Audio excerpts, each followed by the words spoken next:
Welcome back to another episode of The Space, a mindfulness podcast that's not like the others.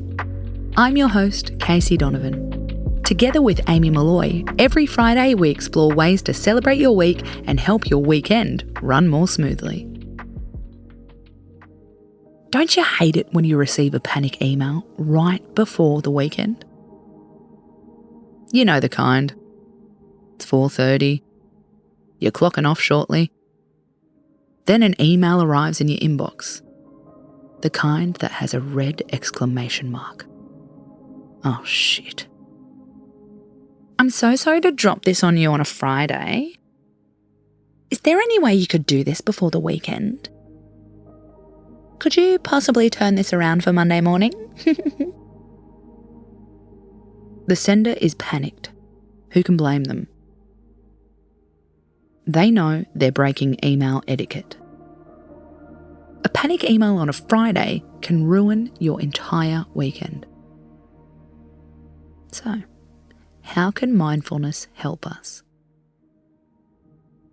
Thanks to technology, most people never switch off. This is according to Michelle Elmon, author of the book The Joy of Being Selfish. Even if you set an out of office on your email, there's always ways around it. You get urgent social media requests on a weekend. Could you just do this? Are you near a computer? While these requests are framed as urgent, most of them actually aren't, says Michelle. So how can we handle them calmly?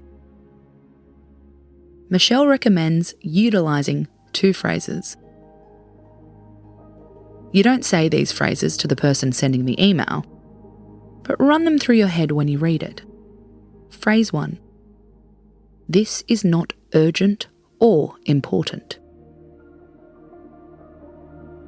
Unless you're a brain surgeon, this is probably true. Say it to yourself, says Michelle, to remind yourself to evaluate whether you really need to panic. Phrase 2. A lack of planning on your part does not constitute an emergency on my part. It might sound harsh, but it helps to protect yourself.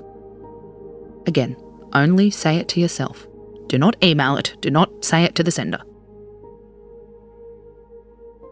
A lack of planning on your part does not constitute an emergency on my part. It stops you replying or disrupting your own downtime out of guilt. This isn't an emergency you caused personally. Of course, we live in the real world and sometimes urgent action is needed. You can still set boundaries, says Michelle. If you're taking a work call on a Saturday, set a time limit.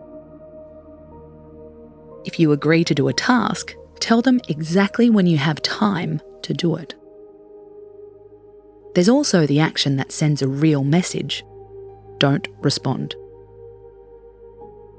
You're allowed to place limits on what you're capable of doing, says Michelle. It might make you feel sick to your stomach. Breathe through it. Sit with it. Jump in the shower so you can't hear your phone ring if you need to. Take back your free time. Me time.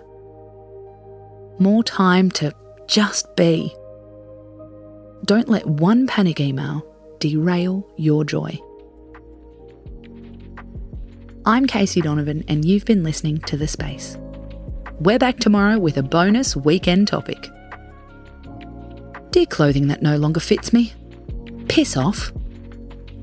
Until then, space out.